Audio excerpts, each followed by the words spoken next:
Welcome to the Hemispheric Institute. We're delighted and honored to be here tonight for such an important and distinguished panel.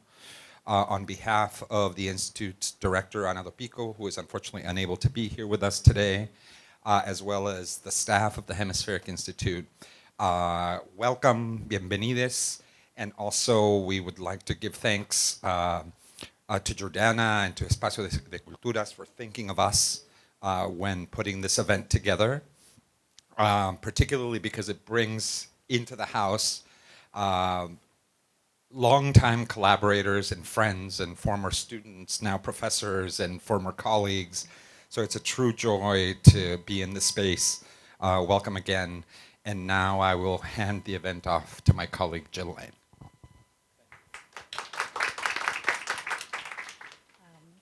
Is it all right if I sit to give these remarks, or would you prefer that I be over there? Is there I'm happy either way. We had thought we would stay at the table, but if there's a preference in the crowd, you'll let us know. Good evening, everyone. My name is Jill Lane. I'm a professor in the Department of Spanish and Portuguese here at NYU. It's my pleasure to welcome you to tonight's event, Blackface in Conversation. This event is sponsored by Espacio de Culturas at KJCC, directed by Jordana Mendelsohn, who's here this evening with her wonderful staff. And they're in the room, and we thank them so much for bringing us all together. The event is sponsored also in partnership with the Hemispheric Institute, which has graciously welcomed us to this beautiful space. Also with the Department of Spanish and Portuguese, the Center for Latin American and Caribbean Studies, the Center for the Humanities, the Center for Africa and the African Diaspora, CMEP, the Office of Global Inclusion, Diversity, and Strategic Innovation, the Medieval and Renaissance Center, and the Department of Media, Culture, and Communication. You can see that you have convened the interest of many of our partners and colleagues here on campus. We are grateful for all of their support. So it's my happy task to introduce our three speakers, which I will now do, and then I will make kind of set the stage for us with some remarks. But first I'll introduce the three speakers who are tonight convened as part of a series of events associated with the Spring 2025 KJC Chair held by our wonderful colleague, Silvia Albert Sopale, who I will introduce first. Silvia Albert Sopale is the Spring 2025 KJC Chair at Espacio de Culturas. She is a Spanish Afrodescendant actress, writer, and cultural organizer. Born in San Sebastián, she currently resides in Barcelona and performs in Spanish and Catalan. She is a member of the Academy of Performing Arts of Spain, the founder and director of Periferias Cimarronas, the first Black theater in Spain, as well as founder of Hibiscus, the Association of Afro-Spanish and Afrodescendants, and director of the Black Barcelona Festival. She's the founder also of Tinta Negra, a collective advocating for racial diversity in performing arts, and a member of Tic Tac, a workshop for critical transfeminist, anti-racist, combative interventions. She is the creator of numerous pieces, among them No es País para Negras, Blackface y otras vergüenzas, Parad de Paradme, Cuentos desde la Periferia, Mahmoud, No Solo Mahmoud, and Loto, un ritual de emancipación corporal. We will be hearing a lot more about Silvia's work over the course of the next hour and a half. Noémie Ndiaye is Associate Professor of English Literature with a coterminous appointment in the Department of Romance, Languages, and Literatures at the University of Chicago. She works on early modern English, French, and Spanish theater with a critical focus on race.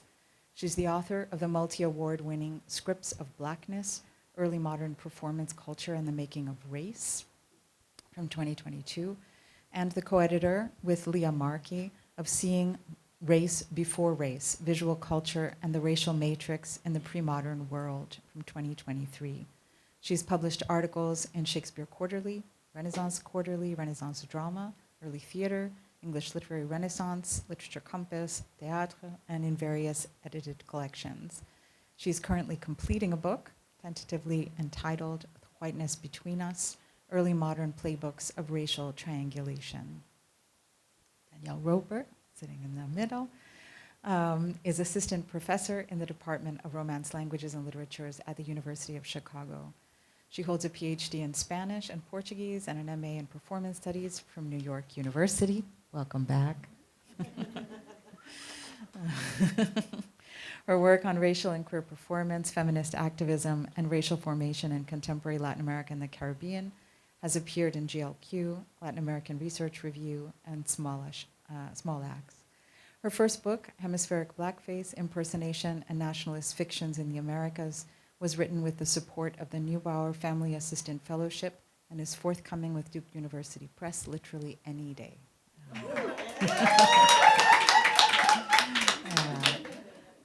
Roper was the regional coordinator for the Caribbean for the Forum Cultural Constructions of Race, and editor of the journal issue for Thinking with the Spectral Anti-Blackness in the Hispanophone and Anglophone Caribbean, published in Lateral. She's also the curator of a digital exhibit, Visualizing Performing Blackness in the Afterlives of Slavery, a Caribbean Archive. Roper is currently completing her second book, tentatively titled Racial Reckoning, Black Performance and Visual Art in the Caribbean and its Diasporas. Tonight, we have asked these three powerful thinkers to share their work and dialogue with one another about the entanglements of race, racism, and performance. I'd like to set the stage before they begin. Noémie's Scripts of Blackness is a groundbreaking work that demonstrates how theater and performance culture in early modern England, France, and Spain helped turn blackness into a racial category, forging a type of difference that justified emerging social hierarchies and power relations at the early intersections of colonialism and capitalism. Danielle's Hemispheric Blackface examines blackface performance and its relationship to 20th and 21st century nationalist fictions of mestizaje, Creole nationalism, and other versions of post-racialism in the Americas, charting a network of racial impersonation that spans Peru, Bolivia, Colombia, Jamaica, Cuba, and Miami. Silvia's powerful play, Blackface y otras vergüenzas, explores racial and racist impersonation in contemporary Spain. The play suggests that blackface, with its English language ties to US blackface minstrelsy, is in fact embedded in a far longer genealogy in Spain dating to the so-called Siglo de Oro, whose legacies are still formative in present-day Spain.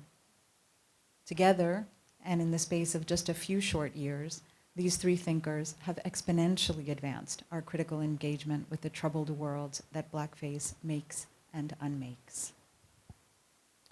Some time ago, my Hemispheric Institute colleague, Marcial Godoy, whom you just met, and I together wrote in the journal that we then co-edited, Hemispherica, the following, in a special dossier on racial impersonation. I'm quoting, "Impersonation names an act of occupation, an act through which one takes possession, literally or figuratively, of the space of another. While impersonation is at the heart of all theatrical practice, racial impersonation leads us to a dense social terrain shaped by struggles over power, nation, labor, and identity, including practices as varied as blackface, passing, and ventriloquism. Racial impersonation always involves drawing, crossing, and traversing a line of racial difference. While it may sometimes blur or contest that line, more often than not, such impersonation serves to mark and police the boundaries that organize sociality along the axis of race, forcefully defining who can and cannot occupy what racial positions. Tonight's conversation will lead us squarely into this dense terrain and allow us to consider two paradoxes that shape it.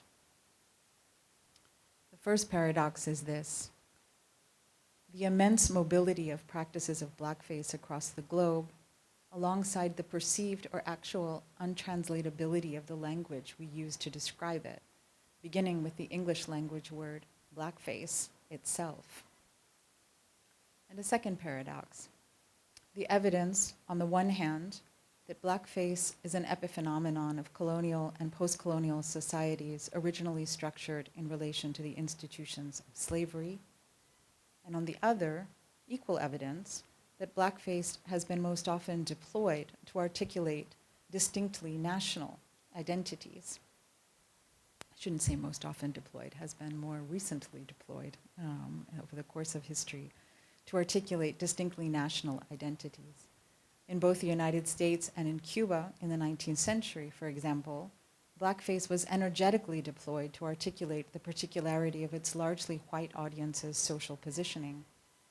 Blackface was, or was imagined to be, peculiarly US American, speaking in a precise vernacular to its white male working class audiences of the late 1830s in New York, for example, as Eric Lott has shown. Or it was peculiarly Cuban, speaking in 1868 to white Cuban-born criollos on the eve of the first anti-colonial war, as I tried to show in my book, Blackface Cuba. Tavia Nyong'o's flat assessment applied to both contexts and to many others. Blackface and its, it's a quote, Blackface and its heroes became the national thing, capital T. Colonial and national, global and local, Blackface is a site of complex entanglement indeed. So I invite us to listen to tonight's speakers with these and other complexities in mind. Together, our panelists are mapping critical genealogies and geographies of racial impersonation that demonstrate the imbrication of such practices in major social, political, and racial formations on both sides of the Atlantic, across the Western Hemisphere, from the early modern period to the very present. Each presenter will speak for about 15 to 20 minutes, followed by a dialogue between them, and then a Q&A with all of you. In the spirit of this transnational conversation, our evening will be multilingual. Professors Ndiaye and Roper will speak in English. Silvia Sopale will speak in Spanish, and we will all assist each other with translation as needed. All that said, please join me in welcoming tonight's speakers. Thank you. Thank you very much, Jill, for this generous set of introductions. Many thanks to you for organizing this event, and many thanks to Jordana as well. It's been wonderful working with you all, and this is really one of the best events I've attended. So I'm delighted to be in such glorious company. The talk I'm going to give, the remarks I'm going to deliver are excerpted from the introduction to my book. And I tried to call the passages, the moments that seemed most relevant to the conversation that we are hoping to have tonight. So, introducing scripts of blackness, performative blackness in early modern Europe. Scene 1, almost 10 years ago now. January the 4th, 2016, Seville, Spain. Following a tradition that originated, we are told, in the mid-19th century, thousands of spectators gather in the streets to attend the annual parade of the Magi, La Cabalgata de Reyes. At dusk, some 30 pageant wagons start moving, laden with music equipment, multicolored neon lights, and costumed children who shower spectators with fistfuls of candies. The king's wagons arrive last. This year, King Balthazar is performed by the president of the Sevilla FC Soccer Club, in blackface, as always. He is attended by local volunteers, most on foot, some on white horses, all in dazzling North African white garb, with white sheshes on their heads, sharply contrasting with the black gloves on their hands, black makeup on their faces, and bright red lipstick applied within the natural contours of their lips. They laugh, they dance to the tambourines, they strike a pose for the cameras, and they throw candies, lots of candies, at spectators. The ground is sticky with crushed candies. You look around, you are the only visibly black person in this crowd. Scene number 2, March 2019, Paris, France. An upcoming performance of Aeschylus the Suppliant is advertised on the website of your alma mater, Paris-Sorbonne University, with photographs from a rehearsal featuring white actresses playing the Libyan Danaids in blackface. Students and anti-racist organizations protest and get the performance canceled. Outrage over the cancellation ensues from academic, cultural, and governmental institutions, denouncing censorship, attacks on creative freedom, and the misguided, most importantly, the misguided importation of American cultural sensibilities and performance history into French society. You read the press, anti-racist protesters are accused of misunderstanding the director's intention, misunderstanding Aeschylus's intention, and misunderstanding the universalist values of a colorblind republic, which is France. The production will be performed 2 months later, with actresses sporting golden masks this time, in the presence of the Minister of Culture, the Minister of Higher Education, diplomats, congressmen, and the Parisian academic establishment. That includes some of my relatives. Scene number 3. Spring 2008, still Paris, still France. In her office, your formidable acting teacher, a senior white woman, gives you, a young black woman, feedback on your performance in Salina, which is an unremarkable African fantasy play by a popular contemporary playwright, white male French playwright, that she added to your portfolio. She is trying to steer you in the right direction the best way she can, the way her own training, culture, and experience have taught her to. She's trying to help. Quote, "The scene is not working, Noémie. It's not working because you are not being African enough for the part. You need to find it. I don't know, maybe we could." She gestures towards her own face while looking at you. The gesture is vague, but unmistakably evocative. She will not complete her sentence perhaps because she caught the expression on your face, or because she can hear herself now. You look at the shelves of classic European drama covering the walls around the two of you. Those 3 scenes of formation constitute the effective substrate of my book, Scripts of Blackness, Early Modern Performance and the Making of Race, published 3 years ago now. And they offer a unique experiential shortcut to some of the core ideas of the book. Performative blackness, here are some of the core ideas.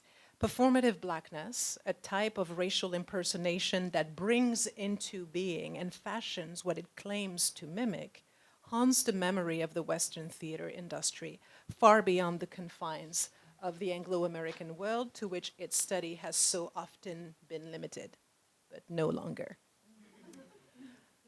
Performative blackness is tied to the use of prosthetic techniques of embodiment that include but are not limited to masks and makeup. Performative blackness rubs up against lived blackness, historically and politically, in ways that have informed the lives of black professional performers to this day. And Silvia's play, Blackface, otras, vergüenzas, is very much about that rub, right?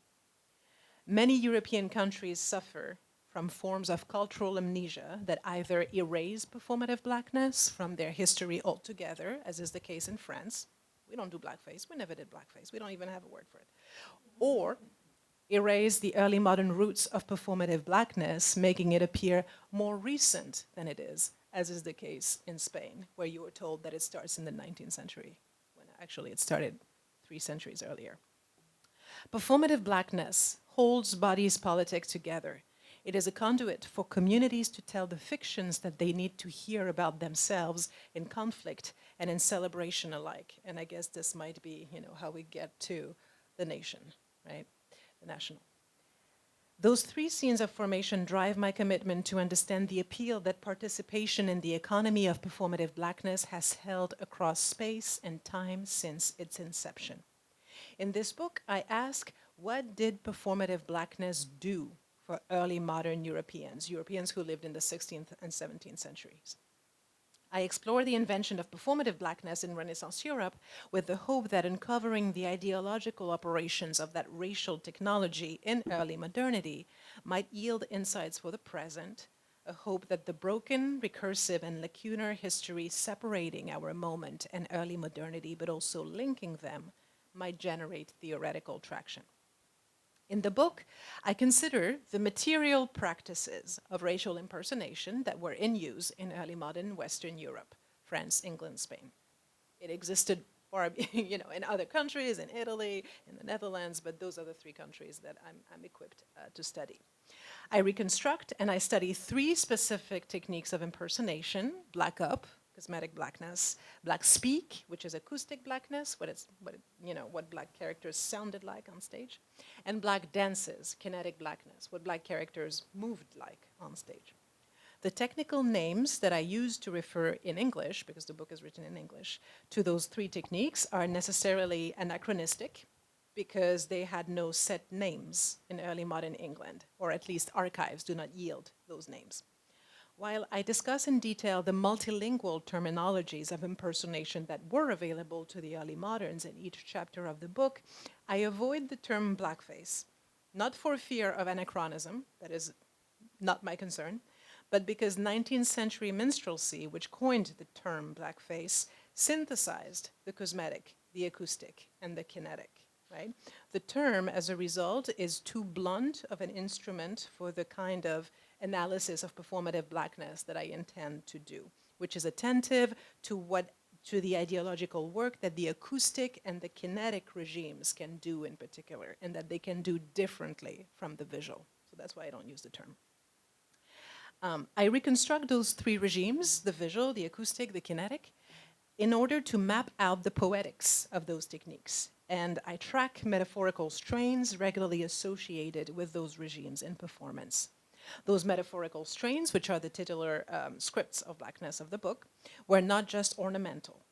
Operating across national borders, they constituted resources as they provided spectators and participants with new ways of thinking about the Afro-diasporic people who lived or could live and ultimately would live in their midst.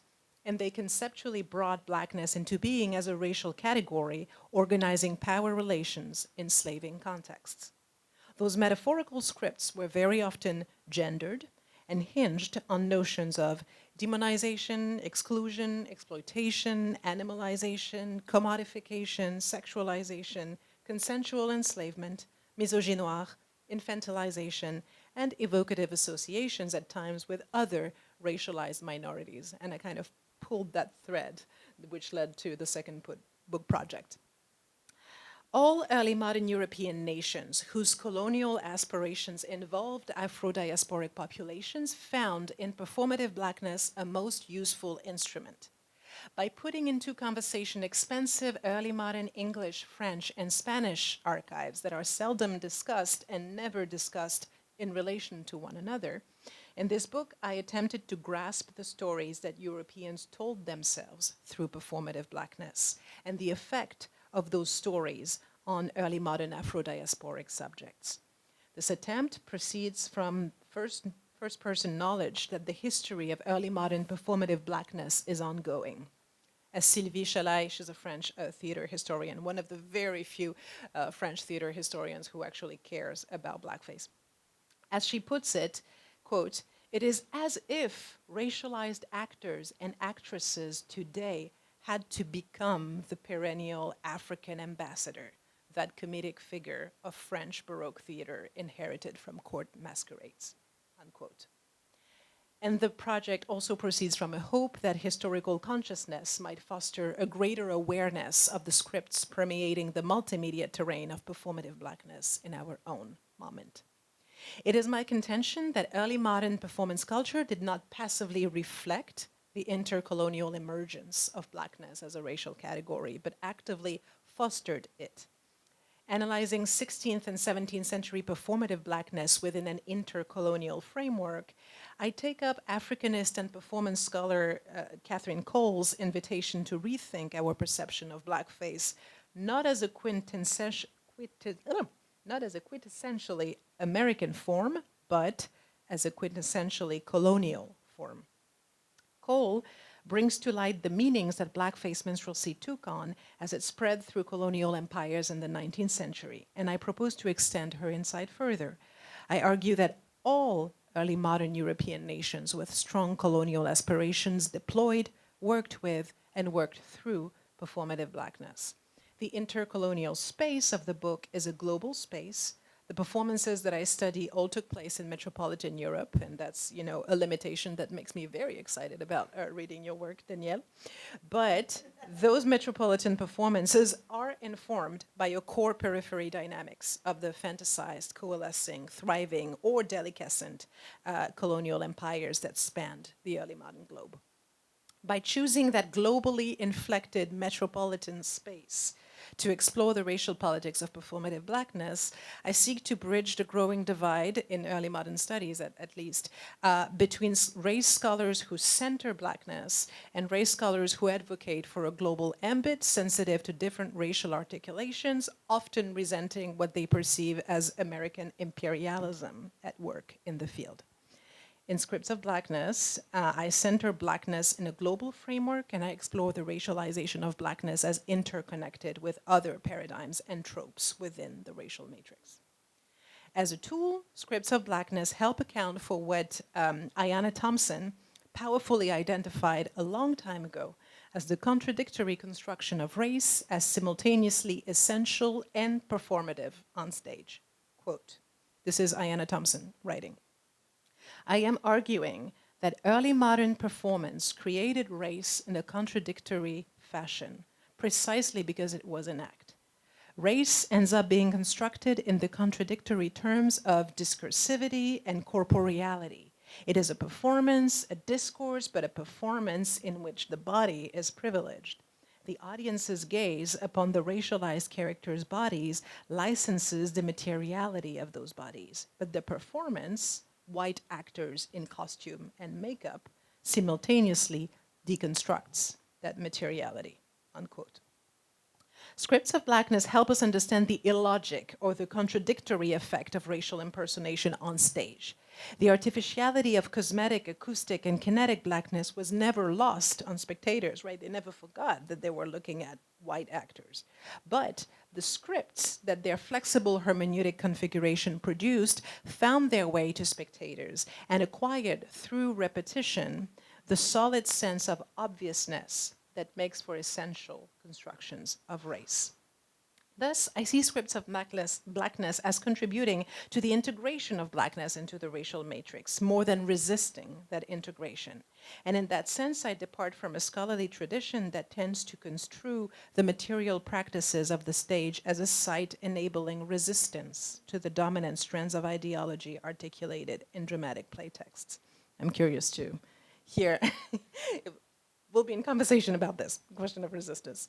I argue that early modern Scripts of Blackness, albeit unstably and self-consciously, overwhelmingly constituted blackness as a racial category, thereby providing in performance a steady counterpoint even to the playtext that we see as most complex and progressive in their portrayal of blackness. You can think Othello, but in the Spanish tradition, you can think of Andrés de Claramonte's mid-1620s play, El Valiente Negro en Flandes. I don't know if you know that play, Silvia, but it's quite something, right? Racecraft matters precisely because it enabled plays to enact contradictory impulses, to lend themselves to opposite interpretations, right? To have one's cake and eat it too, and thereby cater to the largest possible audience in the playhouse.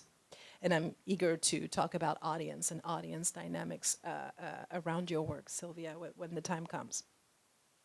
I'm going to conclude my remarks. This scene is not working, Noémie. If my formidable acting teacher had known some 13 years ago, well, 16 now, 16 years ago, about the long history of performative blackness in Western Europe, if the historical objection that rules over academic curricula in France and elsewhere in Europe had not deprived her of a crucial knowledge of those traditions of racial impersonation, would she have thought for a second of Black Up as an aid for me to find my character's Africanness? I doubt it, or at least I want to. If she had known that Scripts of Blackness, the performative mechanisms that brought blackness into the world as a racial category, originated in the corpus of early modern drama that is the basis of any classical actor's training today. If she had known that the transnational dramatic canon of the Golden Age is such stuff as race is made on, what might have happened to the bust, to the statue of Molière, under whose gaze and authority I rehearsed so often for 3 years. Scripts of Blackness is the book that I wish she could have read at the time. Thank you.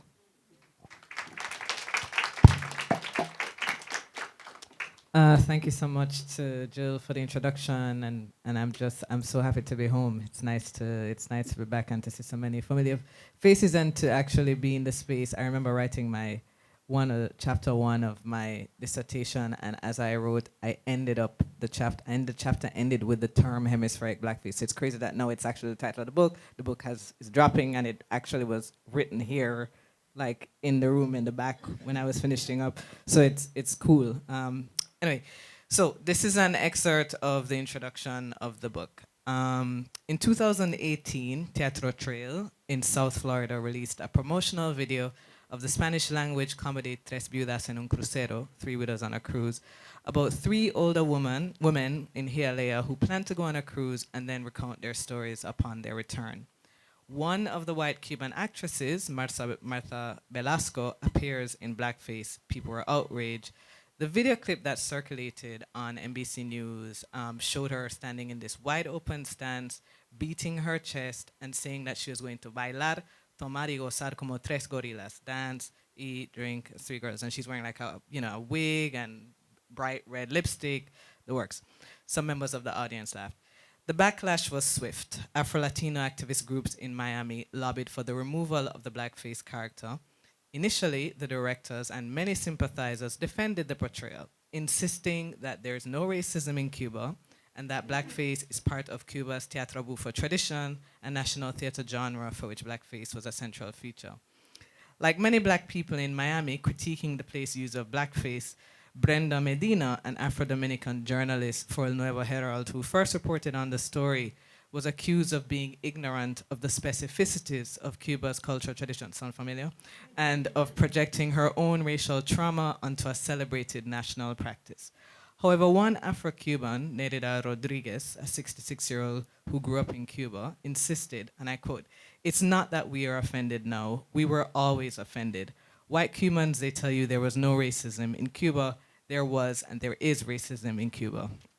This controversy in Miami points to the imbrication of racial impersonation and nationalist fictions in the hemispheric Americas. Until recently, discourses of racelessness, Creole nationalism, mestizaje, and all the versions of post-racialism that we know were central to state constructions of national identities in Latin America and the Caribbean, and these fictions are grounded in the notion that racial mixture in the populace insulated the nation from racial discord, and they were wielded to homogenize the population under shared national identity. Yet, as Rodriguez points out, and scholars show, national myths of racial democracy produce structures of denialism that sidestepped or obscured systems of racial exclusion. Now, in recent years, many states have moved away from colorblindness towards multiculturalism, and black activists have made strides towards racial equality. But controversies about the use of racial impersonation, as in Tres Viudas, reveal both the endurance of nationalist fictions of racial democracy on the ground and the way that blackness continues to operate on the margins of the categories of the human, even in cultural spaces where the race problem has historically been conceptualized as foreign to the national polity. My book, Hemispheric Blackface, insists upon the ongoing power of these nationalist fictions through an examination of blackface performance from 2001 to 2019. Across the 4 chapters of the book, I show how acts of racial conjuring reinscribe, resist, reconfigure the racial scripts of these fictions in an era defined by the presumed end of myths of racial democracy. In other words, this is a moment particularly where states are saying we're no longer colorblind, we now recognize race, right? This is the moment. So in the book, I argue that racial impersonation allows people to make sense of the changes around them, to set new terms of belonging and citizenship, to redefine relations of power, and to activate the very racial scripts that these new state policies of multiculturalism were purportedly have left behind. But I also open with what I call in the book a scene of racial enjoyment, because today I want to think about how we understand blackface when it lives in the entanglement of multiracial geographies in a place like Miami. And to insist, as I say in the book, that the nation simply cannot account for this entanglement nor for the capaciousness of the Blackface sign. The controversy surrounding Velasquez's Blackface Act, for example, reveals the limitations of the nation and its geohistorical specificities for reckoning with the meaning of racial impersonation. And by this, I do not mean that the local context is unimportant. But, as Rodriguez's comment suggests, appeals to the sanctity of an autochthonous cultural tradition presume a national consensus that may not actually exist, or that the cultural specificities themselves are somehow free of anti-blackness. Furthermore, because it took place in Miami, the crossroads of the two Americas, the Blackface performance exemplifies the encounter of multiple traditions of racial impersonation, different histories, myriad racial geographies, and structures of racial formation. It occurred in a transitional moment of processes of racial formation when the post-racial fiction surrounding Barack Obama's presidency, that's like a lifetime ago, had receded, and the white revanchist fantasy of Donald Trump's reign in the United States had taken hold and is back again with a vengeance. Blackface on stage resonated with the racist ethos of the times and multiple histories of impersonation, even if the performers themselves sought to limit its meaning to Cuba's racial politics. And yet, the history of US blackface minstrelsy in Miami by itself cannot fully account for the layers of meaning in Velasquez's Blackface Act and its entanglement with nationalist fictions of racial democracy in Miami. Centering US blackface minstrelsy would simply reproduce rhetorical appeals to the nation.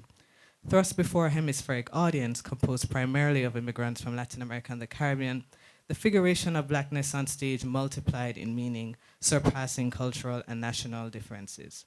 Miami is an exemplar of what I call the hemispheric fold, an intercultural space where repeating nationalist fictions of racial democracy, geographies of anti-blackness, and practices of racial conjuring collide and coincide with one another. I'm thinking about, the whole book is staging the hemispheric fold, but I'm thinking specifically about Miami as a kind of exemplar of that space of entanglement, right? Bounded by the hemispheric Americas, North, Central, and South, the West Indies, the Pacific, and the Andes, the hemispheric fold is forged by a set of geopolitical relationships, US empire and its histories of intervention, anti-imperialist struggles, South-South connection, the multidirectional migration of peoples, circulation and exchange of practices, etc. And the fold is spawned by a set of foundational events, chattel slavery, indigenous genocide, and indentureship that I insist produced a set of nationalist fictions whose afterlives reverberate today. And I privilege the term hemispheric over transnational to invoke the fraught histories and political tensions between the two Americas. Jill Lane rightly argues that the fold encompasses colonial and post-colonial blackface practices. The multiple registers of signification in Velasquez's performance in Miami underscore the necessity of thinking with the particularities of the nation and the fact that histories and practices are shared. The hemispheric fold thus brings into view the capaciousness of the blackface sign and enables me to reorient blackface away from a singular performance or national tradition towards shared histories of slavery. So instead of the nation, throughout the book, I'm arguing that slavery is actually producing the condition and the context that allows for this to be a shared practice, and also that allows for there to be this kind of entanglement, right? I argue that it is in acts of racial conjuring that slavery's logics of racial mastery, ownership, domination, and rebellion reassert themselves.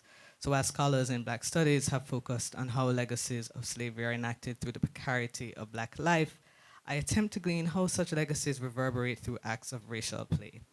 Since the ludic remains one of the few arenas in which publics can openly enact the fantasy of racial possession, I seek to map the domains of racial enjoyment where slavery's logics are articulated as nationalist fictions persist and evolve.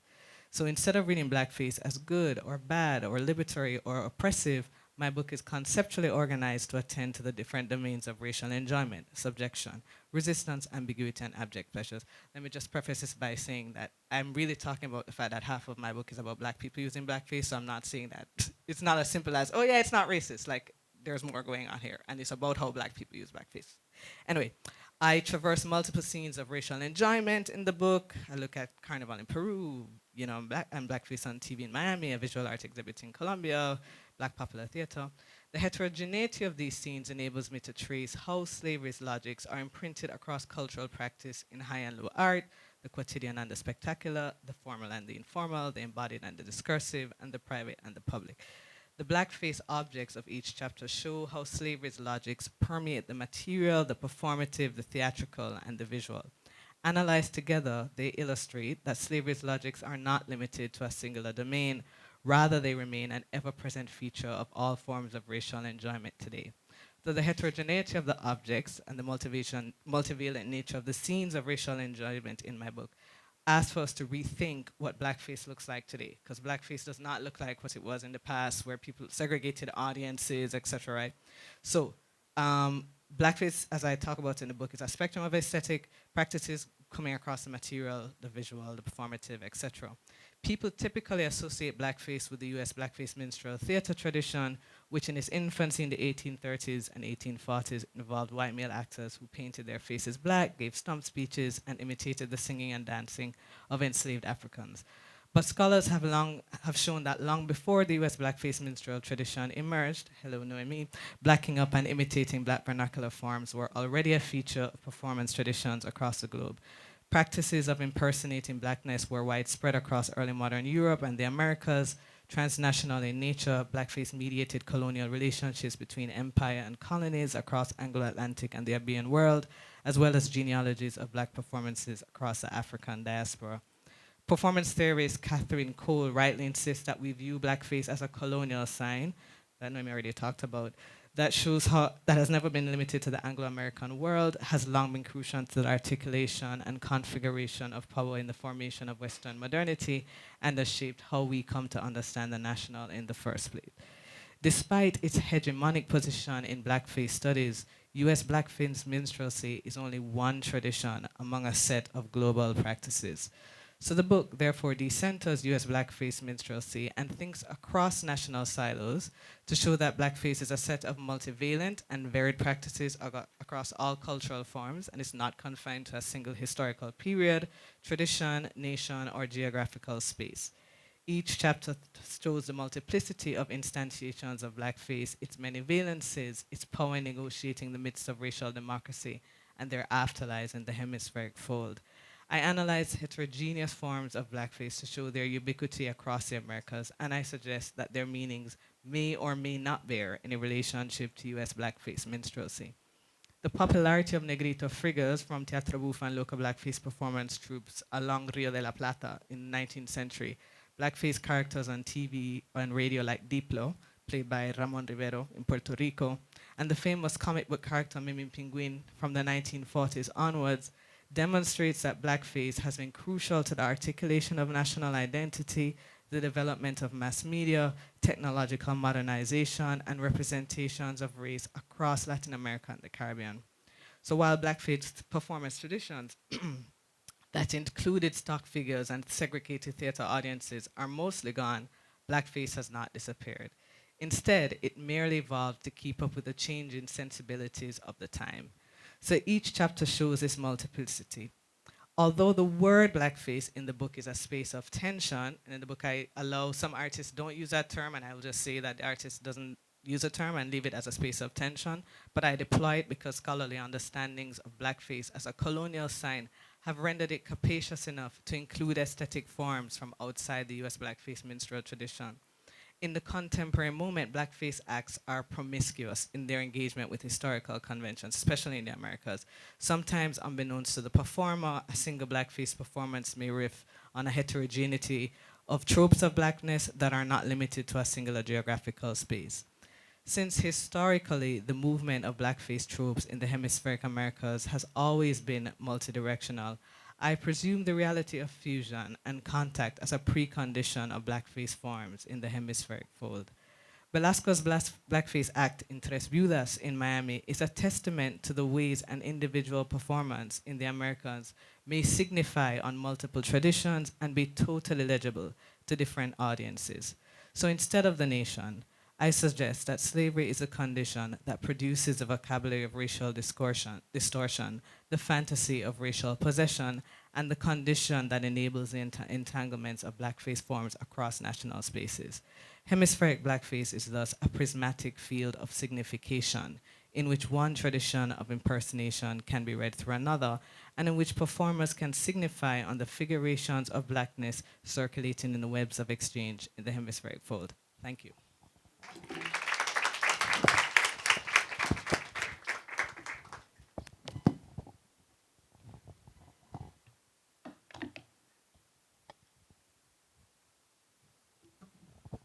Thank you very much. Muchas gracias a todas, gracias por la invitación, gracias por compartir este espacio. Yo voy a hacer un mix, voy a hacer un Spanglish, ¿ok? Entonces iré cambiando de una lengua a otra. Okay, I think I'm gonna start with a quick overview about the play Blackface y otras vergüenzas.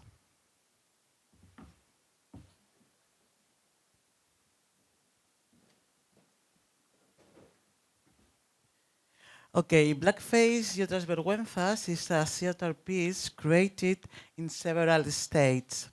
The first versions premiered in early 2019 under the title La Negra Tomasa. Esta es una imagen robada de algún lugar, no recuerdo cuál.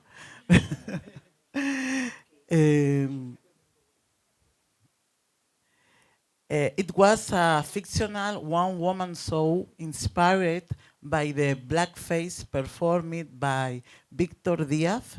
Victor Diaz is better known than Soso during the Indianos Carnival in La Palma, the Canary Islands.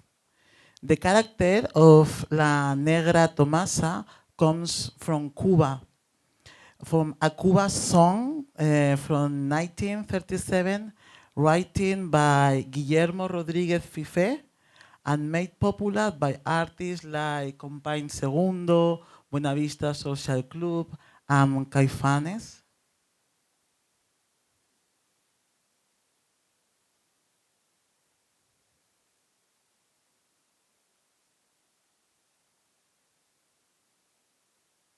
We're going to listen a little bit of the music.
La letra de esta canción os recomiendo que, que la podéis analizar en profundidad, es muy interesante.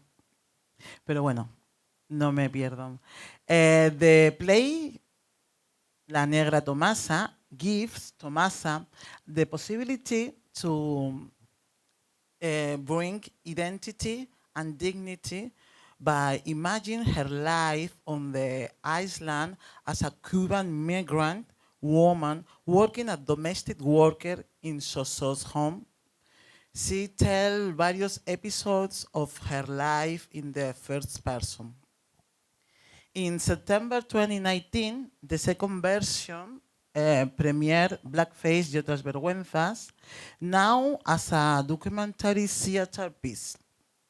Tomasa's roles, it's sorted to make a space for the other characters, the others disgraces, las otras vergüenzas, la otredad, a new narrator is introduced, Odamai Brown.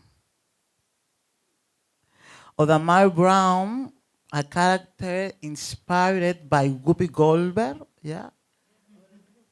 You remember that? Whoopi Goldberg's roles in Ghost.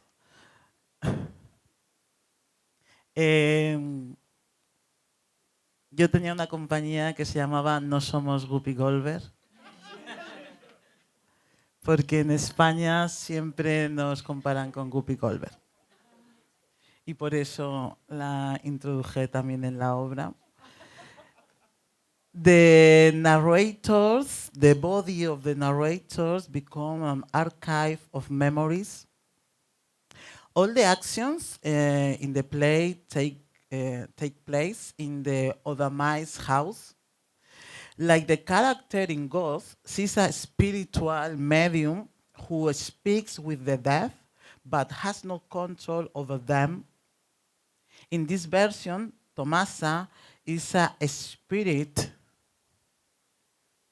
In this version, Tomasa is a spirit who, while working, talks with the audience and ends up debating the legality of blackface with another spirit.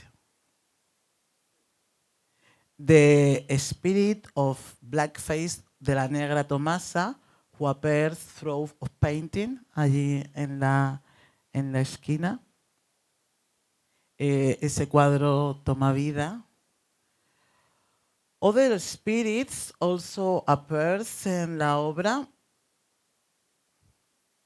The Black Man of Bañolas is a real person who was taxidermied and exhibited for years in the Darder Museum in Catalonia. A sex worker also appeared. And Sarji Barman, the Hottentot Venus, a woman from the Khoikhoi people who was exhibited for years as a human attraction. All these characters appear because they need their side of history to be heard. Odamai, exhausted, lost control, and at that moment, a rapid sequence of possessions take place. Malcolm X, Audre Lorde, Frederick Douglass, Rosa Parks, Angela Davis. Finally, Copito de Nieve, the white gorilla, Snowflake. Snowflake appears accompanied by a chorus of Afro-Spanish voices who share their personal relationship with snowflakes. Among these voices are Rita Bosao, who served as General Director for Equal Treatment and Ethnic Racial Diversity at the Spain Ministry of Equality from 2020 to 2023. The activist Jazz Solo, my auntie, Inongo Vimakome, a Cameroon playwright based in Barcelona. Blackface y otras vergüenzas, versión 3, premiered in September 2022. The play remains documentary theater, but now shifts into meta theater, blending genres, formats, and disciplines. The set becomes another character. It tells its own story. The falls, ¿no? Las paredes, podemos ver, se transforman en una exhibición of pieces in self. Mezclando el imaginario entre el Museo de las Vergüenzas y el museo también que se genera con las piezas de las otras obras de teatro. Other my rules is reduced and I become the narrator of the play, sharing the difficulties of the creative process and the transformation the piece has undergone. Like the characters want to be heard, ¿no? Como los personajes quieren ser escuchados from their own voices. I think I become a kind of character also, was also want to the audience hear my version of the history.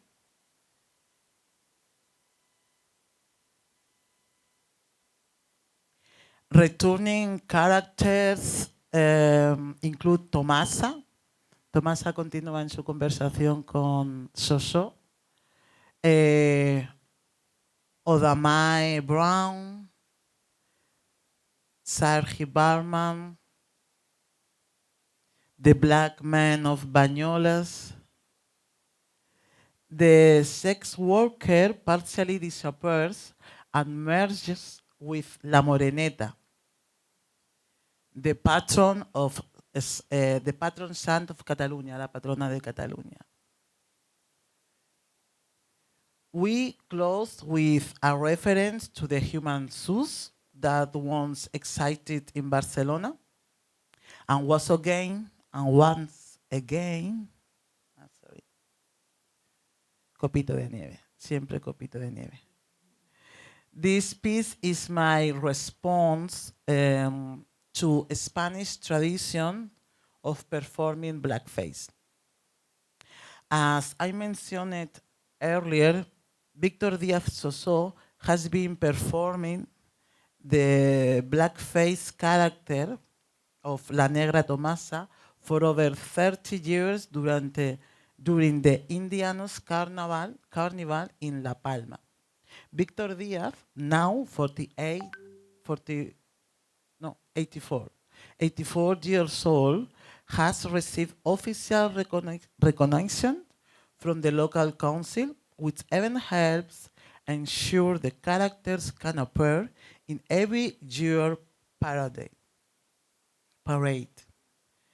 In Alcoy, Alicante, since 1885, the Three Kings Parade has been celebrated.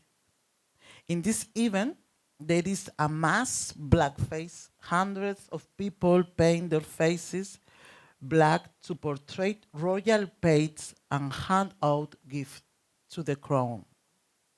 The parade even tried to be recognized as intangible cultural heritage by UNESCO, receiving full support from institutions in all Spain. Another of the oldest parades is in Igualada, which also reproduces blackface in an institutional way. It's a long list for places who are making blackface right now in Spain. During carnivals, the Three Kings parades, in theater, in the Indianos Festival, various other and another occasion. Civil groups such as Afrofeminas and the Pan-African Center have carried out and continue to carry out campaigns to stop blackface in Spain. Blackface y otras vergüenzas is my way to knowing this movement.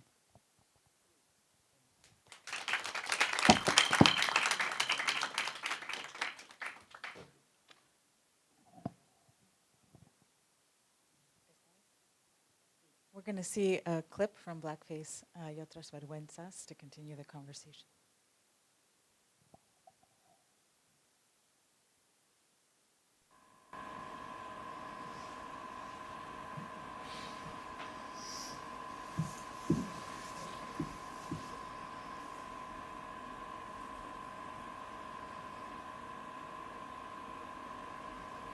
Para poder irme de aquí, necesito que una mujer negra, una hermana, otra como yo, me ayude. Para poder irme de aquí, necesito que una mujer negra me ayude a bajar y me abrace.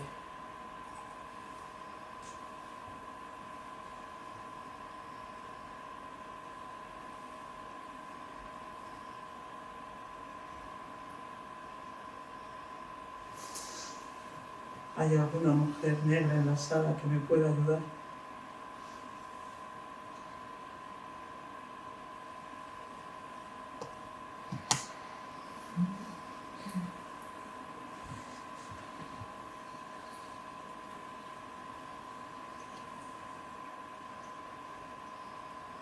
¿Hay alguna mujer negra en la sala que me pueda ayudar?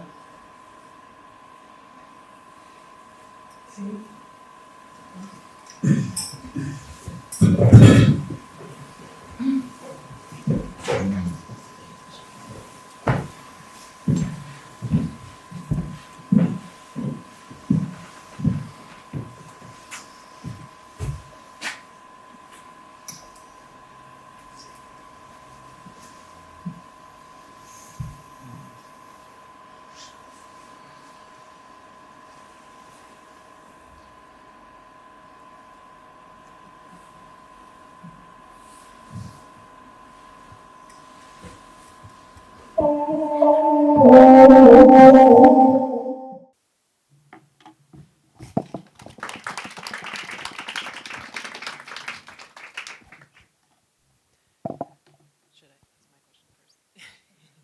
We're going to now invite Danielle and Noémie to pose some questions to Silvia to get our conversation going.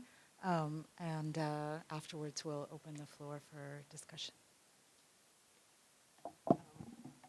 This clip is so moving. I remember when I watched it the first time around, and it just did it again. This moment when you're just waiting and repeating and asking and waiting, it is kind of emotionally excruciating for me. And I was surprised at the resolution that actually someone showed up. So, this is what inspired the questions I have for you, Silvia.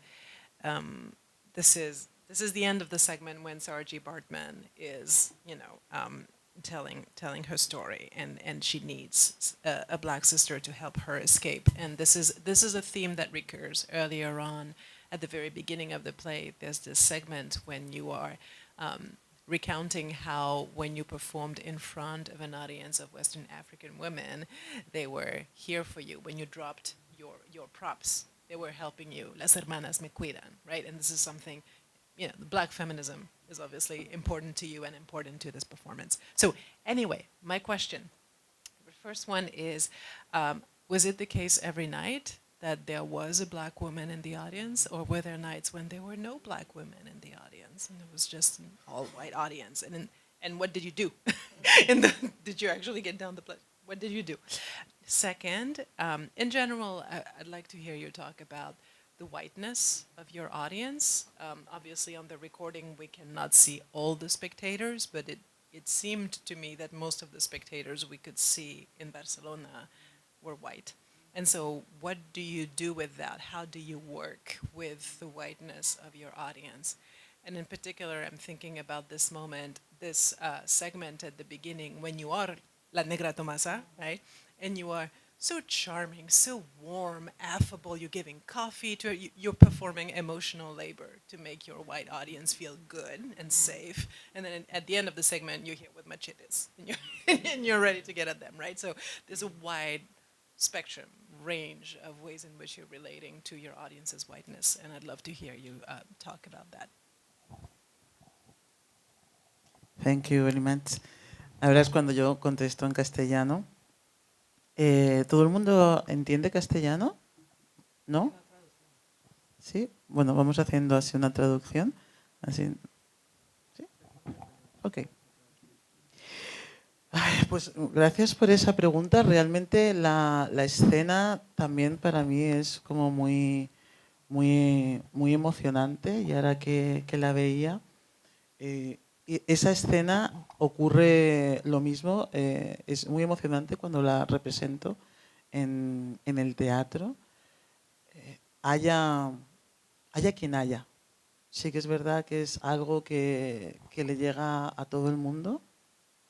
¿Quieres? ¿Voy parando? Yes, and I'm going to mostly paraphrase, but so that you can speak freely. But this is an emotional scene, no matter who's in the audience. Sigue, sigue. Vale. ¿Qué ocurre cuando no hay mujeres negras? No siempre hay mujeres negras en el patio de butacas. En España se cree que unas 2 millones de personas negras en situación, bueno, situación regular. ¿No? Pues las que no están en situación regular no sabemos cuántas son. Entonces estamos hablando como de unos 2 millones de personas. Barcelona tiene una alta población, ahora no recuerdo cuál es el número, pero bueno, no solamente actúo en Barcelona, sino también en otros lugares, por lo que hay muchas ocasiones, más de las que me gustaría, en la que no hay ni una sola mujer negra en el patio de butacas. Entonces lo que ocurre es que evidenciamos la ausencia, se genera un silencio grande, se genera un silencio muy, muy incómodo. Hay personas que intentan moverse y salir. No, yo la abrazo aunque no sea negra porque mi abuela era negra. Sorry. Y entonces hay alguien al lado que les dice no, no vayas. Y es interesante eso porque creo que durante todo ese tiempo el público está pensando también, ¿no? Está pensando en aquí no hay mujeres negras, ¿por qué no hay mujeres negras aquí? ¿No? ¿Y qué pasa? O sea, ¿qué pasaría con esta obra si hubiese una mujer negra? Hay algo que se han perdido porque no saben, no ven ese abrazo. El abrazo no se da, yo simplemente me marcho. Entonces no saben lo que pasa. Y esa es justamente la invitación también, ¿no? Debería haber una mujer negra en todos los espacios, por si acaso alguien necesita un abrazo, ¿no? Y... Deje que traduzca un Ay, sí, poco. perdón. There aren't always black women in the scene, in the theater. There are 2 million black people in Spain.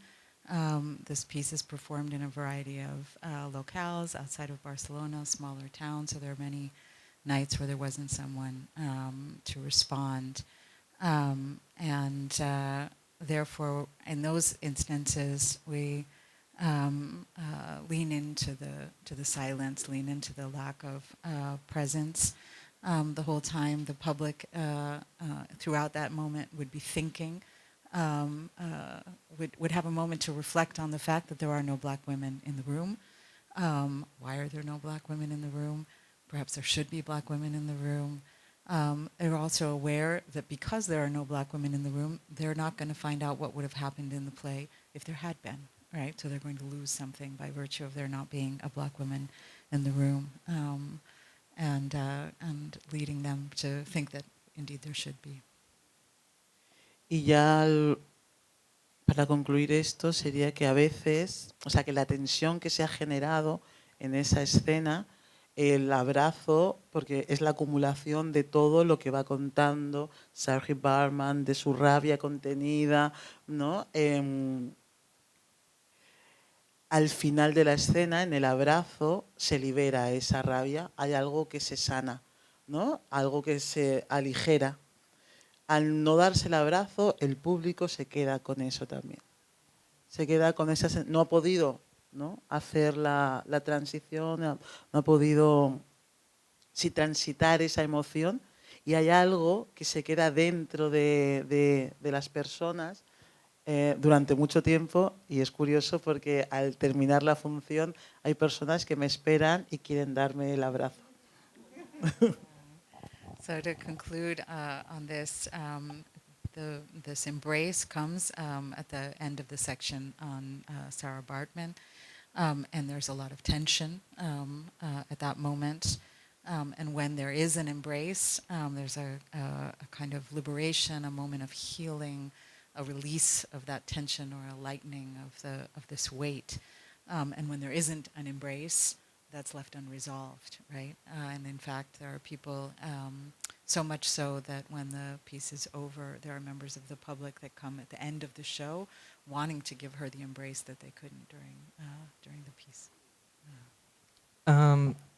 So I like the idea of thinking about the fact that when there is no black woman in the audience, there's actually kind of the way in which the audience is forced to self-reflect on its whiteness, right? So it's a self-reflective gesture and a kind of recognition of a white gaze. So that's cool. My question is the inverse a little bit of what Noémie was asking you, which is, throughout the piece, you have a lot of references to kind of histories of black resistance. So there are references to Malcolm X, to Rosa Parks, to Audre Lorde, and the story of Bartman, and all these things, the return of Saya Bartman. So one of the things is that my question is, because I'm thinking about a diasporic gesture, and you have done this in kind of spaces with black people. So I guess I want to talk about the black gaze, like what it means for a black gaze to see this. So the question I had is, that moment brings a kind of place of racial solidarity to the fore, and it names and acknowledges a black gaze. So I guess I want to ask, what is the function of racial solidarity for you as a performer, putting your body on display? And then I want to think, what exactly is the black gaze doing for this performance, right? And so el pedido señala que hay una mirada negra que también está presenciando, because we don't have the verb presenciar in English, so presenciando la representación en el escenario. ¿Qué significa eso? O sea, ¿cuál es la implicación? Claro, para mí cuando salgo a escena, yo nunca siento que estoy sola, siempre que hay una persona negra sentada en el patio de butacas, ¿no? A pesar de estar haciendo un solo, si hay alguien más allí que está conmigo, yo ya no me siento sola y no me siento tan vulnerable tampoco, ¿no? Pero si no lo hay, sí que hay una parte de mí que siente que está a expensas, ¿no? de la audiencia, ¿no? Por decirlo de alguna forma, como que me siento, sí, menos protegida. Y porque la cuestión es que al salir, que esta historia, aunque yo la cuente, no es mi historia, sino que es una historia colectiva, ¿no? Es la historia que representa a muchas personas negras. Por eso es importante que haya más miradas negras en el patio de butacas, acompañándome ahí. ¿Sí? Silvia tells us that she doesn't feel alone on the stage if there's at least one black person in the audience. Feels that person is accompanying her. When there isn't, you feel more vulnerable, less protected. The story that's being told is not Silvia's alone. It's a collective story. It needs more. Needs an audience. Needs more black people to be present with it, to accompany. Además hay una cuestión también como de reparación histórica, porque cuando las personas negras ocupan, algunas veces yo reservo las primeras filas para personas negras, ¿no? Por una cuestión de que llegan las últimas. ¿Y por qué llegan las últimas? Porque viven más lejos, porque salen de trabajar más tarde, porque se enteran más tarde también de la información. Esto ocurre muchísimo en España. Entonces es como poder reservar esas primeras filas para poder tener también una conversación más directa, ¿no? En la que ellos me ven a mí, yo los estoy viendo a ellos en primer lugar y generamos como una mini comunidad allí en ese momento. Y es esta cuestión de cuantas más personas hay que no han estado nunca en espacios teatrales, porque el teatro en España no es un lugar donde las personas negras vayan, ahora cada vez más, pero porque el teatro siempre ha sido algo de la calle, ¿no? El teatro se veía en la calle, en África el teatro es en la calle, En España es donde lo estamos metiendo, bueno, en Europa y Occidente, lo metemos en espacios cerrados donde es difícil el acceso, ¿no? También, donde puedes ser violentado en cualquier momento, desde la persona de seguridad hasta cualquier otra. Entonces hay pocas personas que entren en esos espacios a ver teatro. Entonces cuando entran, para mí es como un regalo también, ¿no? Porque de repente es como conseguir atraerlos y generar públicos al final para el futuro. There's a kind of historical reparation that's taking place. Silvia sometimes reserves the front row for Black public, who often might come later. And why would they come later? Well, they're coming from work, they're coming from a distance, from a greater distance than other audience members. And by putting them in the front row, it also establishes a kind of direct communication, conversation, a community with that audience. Theater hasn't in Spain traditionally been a space for Black people to come together. Theater is associated more with the streets, performance cultures, African performance cultures, more with the public and with the streets. So the theater can seem like a closed space. So when Silvia's performances do attract that audience, it's like a gift. And it's a way of creating publics for the future. Y lo de las referencias a Malcolm X, Martin Luther King, y hay una cuestión también ahí, y es que si nosotros utilizamos en España referencias locales, nadie las conoce. Si yo hablo de Remey Sipi, si yo hablo de Esther Mayoko, si yo hablo de Basa Changuer, nadie sabe quiénes son. Entonces hay una cuestión, bueno, nadie sabe, poca gente sabe quiénes son, ¿sí? Hay una cuestión de legitimizar los discursos, ¿no? A través de lo que es más mainstream, de lo que todo el mundo ha llegado, que eso es una situación también bastante compleja, porque necesitamos una validación de nuestros sentires y de nuestros saberes, y esa validación lamentablemente viene de los Estados Unidos. Vamos a cambiarlo, eso estamos trabajando duro para eso, pero de momento ahí está, por eso también hay tantas referencias. So with respect to the references to Malcolm X or Audre Lorde and so on, if we use local references, and Silvia names a series of figures active in Spain, most people won't recognize their names, won't know who they are. So there's the problem of needing to legitimate the discourse, and you do so through more mainstream references that would be recognizable, looking for a kind of validation of knowledge and of experience. And Silvia hopes that will change in the coming years. Let's see how we're doing. Well, we do have time for a few questions. I think we should probably open it to the floor because we've I don't know what our total timeline is, but absolutely. So we can open the floor. See if people have questions for any of the speakers. There'll be a mic if you wouldn't mind speaking. Please. First and foremost, thank you so much. Muchas gracias por presentar su trabajo, for your books. I can't wait to read them, and I have yours ordered. So it's interesting, this concept. I love the juxtaposition between the European sense of Blackness and this hemispheric fold space that you're identifying.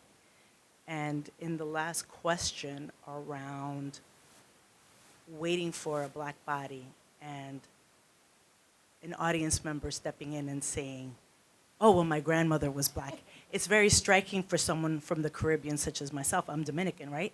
And so if I think about Nicolás Guillén, who's asking, ¿y tu abuela dónde está? And your grandmother, where is she? And we have notions of passing here in the United States and in the Caribbean and in Latin America where the mistress, the blackface looks different, right? I'm looking at you and it's like, oh, you would pass, you know, depending on what space you were in and how you carried yourself, the fine nose, all these things. Claro, mija. ¿Y quién no? And so, of course, you know, for us, because the Caribbean sensibility is that mixture, I'm interested in hearing about that piece of blackness where there's a tension where you want to invite the person passing to actually speak truthfully about their heritage and acknowledge their history, and yet the idea of you're not black enough is also something that is an issue as well. So in our communities who are black and part of the diaspora at this point. So I'm just interested in hearing your thoughts around that. Question. I wonder if we want to just see if we have collectively 3 questions maybe, and then we can decide how to answer them. Hi, buenas tardes. Thank you so much for all 3 of you for your presentations. I'm excited to read y'all's books. I told you I got yours on order, Danielle, and I plan to teach it in my classes. These royalties. I'm sold out. Listen, you're gonna quit your job. I'm a millionaire. Can't wait to teach it to my class here at NYU. I have 2 questions that kind of bounce off of yours, but also just thinking about y'all's work in tandem, and then also my work with Black and Indigenous women in Mexico and the time of like multicultural recognition. So I know you just mentioned in particular that there's this kind of a friction between the local and then whatever comes in from the US, right? Particularly Black figureheads such as like Audre Lorde and so Malcolm X, so on and so forth. Simultaneously, we have this kind of pushback that I've also seen in my own work where, you know, if one critiques things like blackface or other performances of blackness that may or may not be seen as racist, that it is an importation from the US, right? While simultaneously, the people, Black people are working with also these authors from the global north. So my first question is, 1, how do you kind of grapple with that tension in y'all's work? And 2, Mexico is the latest. Should I repeat that? Yeah. So the tension between like the local understanding of blackness and blackface, and also the usage of the stuff from the U.S. Right. And my second quick question is, due to this, like particularly Latin America, right? This wave of multicultural recognition, particularly with blackness. In Mexico, this happened in 2019. I'm wondering if you see a shift in performance of blackness in these, I don't know if I want to call them caricatures, but in these shows and whatnot, before the era of recognition and multicultural recognition and after.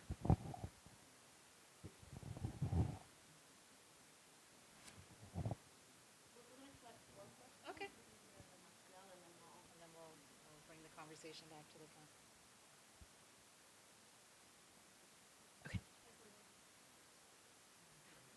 Hi. No, yeah, you're fine. Hello. My name is Alexis. I'm actually a grad student at Columbia right now, but visiting for tonight. Thanks. It's a weird time to be a grad student at Columbia right now. But, okay, yes. So I have 2 questions. I think one's a little more straightforward, which is I'm curious what role all 3 of you see in your research, the role of the Spanish language itself. I think, I guess myself being, well, Afro-Latinx, but like Nigerian, Mexican, and Puerto Rican, so like very separated, like Afro-Latinx, if that makes sense. Like I think in more like colloquial conversations with my other like Latin American friends, there's this interesting tension between being in the US as part of like a Latin diaspora, like Spanish is seen sort of as like a reclamatory like gesture using the Spanish language, but at the same time, like we recognize it as a colonizer's language. And I'm curious in negotiating, like in these racial impersonations, which negotiate these like nationalist fictions, what role does language play, especially since the study of minstrelsy in like Anglophone settings has taken precedence so far. So that's my first question. And then my second question is a little broader and a little unfair because it's not the region we're talking about, but my research focuses on East Asian studies. I specifically study Japanese animation. So my research intersects with the use of blackface and blackface conventions in Japanese popular culture at large, especially animation, but also J-pop groups that are known to black up for performances. And I'm curious, obviously here we're talking about, you know, a very specific hemisphere, but I'm curious what your interpretations would be of like the colonial legacies of blackface in that context, which is still a colonial context, but in a very different way than the transatlantic one.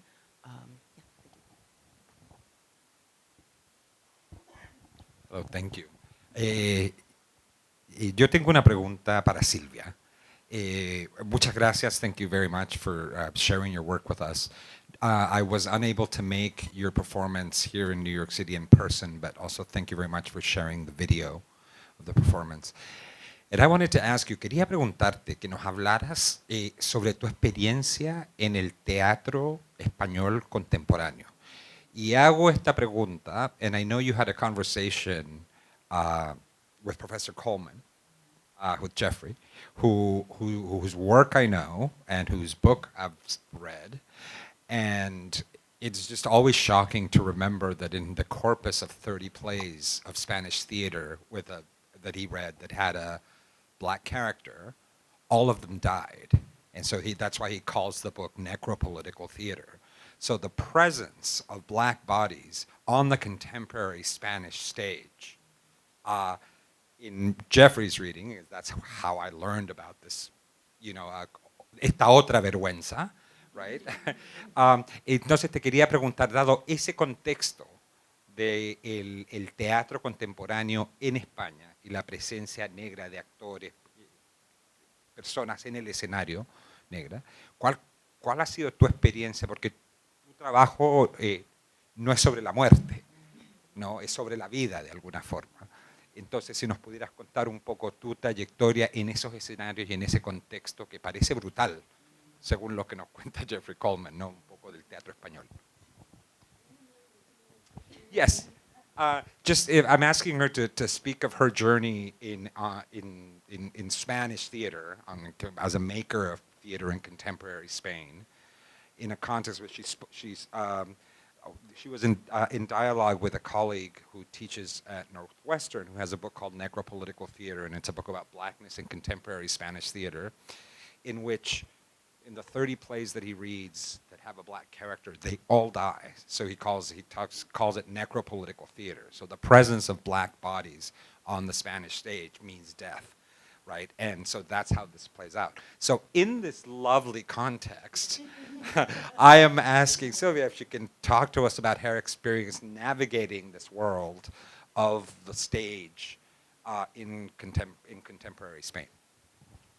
So I'm going to recommend that each of you answer, but maybe answer strategically what you're most inclined to answer. These have been wonderful questions, but also kind of comments. And we probably won't answer them comprehensively, but where you feel you can make the most impact. Okay, so quickly, the answer is there a change in representations before the recognition, multicultural turn? It's a one-word answer, no. The second question, es que sigue siendo igual. So, so I mean, no, right? I do in the book, I'm talking also about the fact that the reason that there are so many different kind of types of blackface in the book is because in the contemporary moment, blackface looks a particular way. So it will show up in like a scene at a carnival, suddenly a blackface character will appear. Or you're a play in the theater, suddenly why is somebody in blackface? But it's never kind of a concerted, like you go and there's a whole festival of people in blackface. We don't live in that moment, but I'm not convinced that this is because of the multicultural turn. In fact, I'm very skeptical of it in the book. The next thing is about use of language. You know, I struggle with it in the book. I just say that I just leave it as a space of tension. So I use blackface, and if a person says, if the Spanish speaker says, I don't consider this a blackface, I just put it in there. Y ya está. And then, yeah, I think that's it. That's my contribution.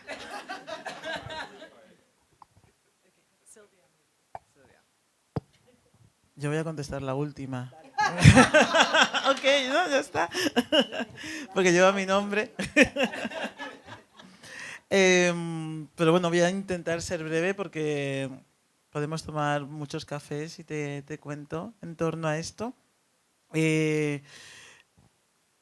ha habido espacio para los cuerpos negros en el teatro contemporáneo durante mucho tiempo. El único lugar que había para nosotras estaba relacionado con África. Sí, siempre hemos tenido que representar la africanidad y la africanidad desde un estereotipo. ¿Sí? No una africanidad completa, no una africanidad diversa, sino como la idea reducida de la africanidad, siempre relacionada con la pobreza, con la migración, con el hambre, con la ablación, con las tragedias reales del país, pero que no es solamente, del continente, perdón, pero que no es solamente eso, ¿no? Entonces ha empezado a haber un cambio. Y lo que dice Jeffrey es así, la muerte se produce al llegar a Europa de los cuerpos negros, ¿no? Hay un mensaje de que no se puede vivir en el teatro del teatro, ¿no? Hay un mensaje que es que las personas negras no pueden vivir en el teatro, ya ni dentro ni fuera, ¿no? Hay una cosa ahí en torno al teatro.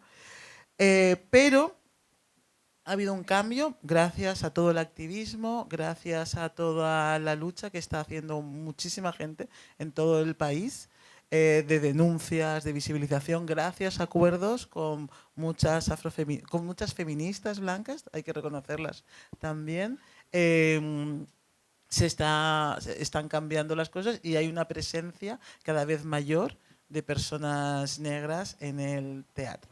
Ahora, ¿quiénes son esas personas que tienen espacio ahora en el teatro? Ahora en el teatro tienen espacio la élite de la negritud. ¿Sí? No voy a decir nombres porque son mis amigas, I love you, y son mis hermanas, pero ellas saben quiénes son, ellas están ahí en el teatro, las puedes ver de una a otra producción, y hay otro grupo que no tiene espacio, a las que no se le ve. Y luego hay otra de las cuestiones que está pasando ahora, que es que esta élite, que también lo ha trabajado mucho por está claro, pero bueno, es esta cosa que hacen que de repente te cogen a ti, te quieren a ti, ¿no? Eres la representación de algo en particular. No son negras en escena, su negritud está fuera, son actrices, ¿sí? Que es muy bello. Pero yo no voy a dejar nunca de ser una persona negra, ¿sí? Entonces el texto, la escena, tiene que ver con mi negritud, aunque no esté hablando de mi negritud. Eso está totalmente fuera, ¿no? Es como que de repente se les está desposeyendo de la negritud para que pasen a ser solamente eso, actrices, intérpretes, que son muy buenas, desde luego, pero esto está quedando fuera. ¿Me estoy explicando con esto? Entonces, ahora es esa dificultad que enfrenta el teatro, que aparte de abrirse a más gente, es aceptar que tenemos pelo, que tenemos historia, que la historia de la maternidad no es igual para todas, porque para mí como mujer negra va a ser diferente, que una historia de 4 amigas en un parque comiendo pipas no es la misma para todas si una de esas amigas es negra, ¿sí? Porque puede que, bueno, depende del barrio, depende de la hora. Entonces esa es la siguiente capa que hay que incluir, que todavía está como años luz porque bueno, porque se está dejando fuera la negritud como si fuese algo negativo ahora mismo. I should attempt a very brief paraphrase of a very long answer, and you guys can help me if I miss things. But for a long time, there was no space for Black bodies on stage. The only space for them was to represent Africa and Africanness, Africanidad, and even then, only as a stereotype associated with poverty, migration, and so on. Silvia said that with the arrival in Europe, there is this encounter with death that you had mentioned, and said that there is a kind of idea that Black people can't live either in or out of the theater. There has been a change due to activism and feminist solidarity. Who has the space now is an elite among this Black community. She won't name names, they're her friends. But that there are others that don't have space within, and here's where I might need some help because I wasn't writing quickly enough. Within that elite, there's been the phenomenon of entering the stage but sort of leaving behind their Blackness. They are turned into actors or actresses, but don't bring that Blackness with them into that experience, unlike Silvia's own choices. The hope is to hope that people will accept that as a community, we have, as she said, we have hair, we have history, we have a particular experience of maternity. In short, a kind of Black particularity that needs to be recognized and accepted. I think we're going to leave that. You're going to get the final word tonight. Okay. So I'm going to try briefly to speak to the three questions. The first one about mixed race folks.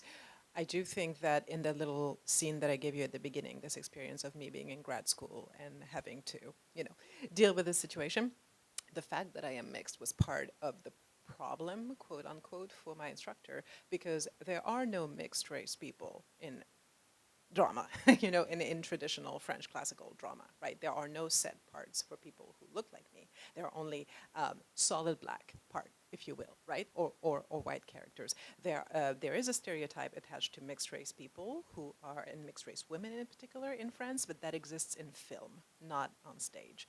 And so I think that turning to blackface, even for a half a second mentally, was a way of trying to deal with the fact that I could not easily be put into any of the existing boxes that will ultimately lead to me having a career, right? Being able to be cast. That's the first thing. On the question about the tension between the local and Americanness, yes.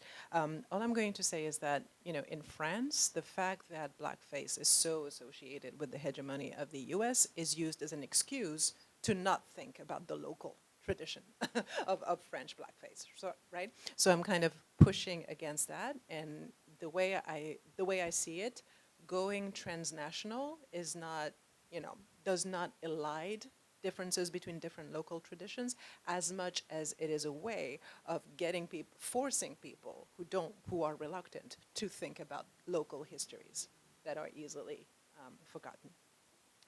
And you're welcome. And as to your the last question, the question about blackface in Asia, I can just give you a snippet from this second book manuscript that I'm finishing right now. And I have this last chapter that focuses on how Asian characters are being inserted in early modern drama, European drama. Asian characters from various regions of Asia are being inserted into dramaturgies of blackness, right, for specific purposes. And in particular, I'm just going to give you one example. Late 17th century French drama often has Chinese characters inserted into those dramaturgies, and so you have the figure of the Chinese, the knowledgeable Chinese savant who is performed in blackface, Harlequin's blackface specifically and insert it into the narrative structures, dramaturgic structures that were first forged in relation to black characters. And I'm arguing that the effect of it is to deny those characters their epistemic superiority because they become associated with the figure that embodies epistemological void in European imagination, which is the figure of the African, right? So this kind of superposition goes all the way back. I do think it's a type of blackface, right? And the effect was to forcefully insert Asian subjects into a desired global racial hierarchy that didn't exist yet at the time because China, Europe in the 17th century, who cared about Europe really on the global stage, right? So it was a way of aspirationally, in the symbolical order, create those triangulating strategies of racial hierarchy. Oh my goodness, beautiful. I think it is time for us to come to a close, although I suspect there are many questions and comments left to the table, but let's bring them out to a small reception outside, and please join me in thanking tonight's speakers.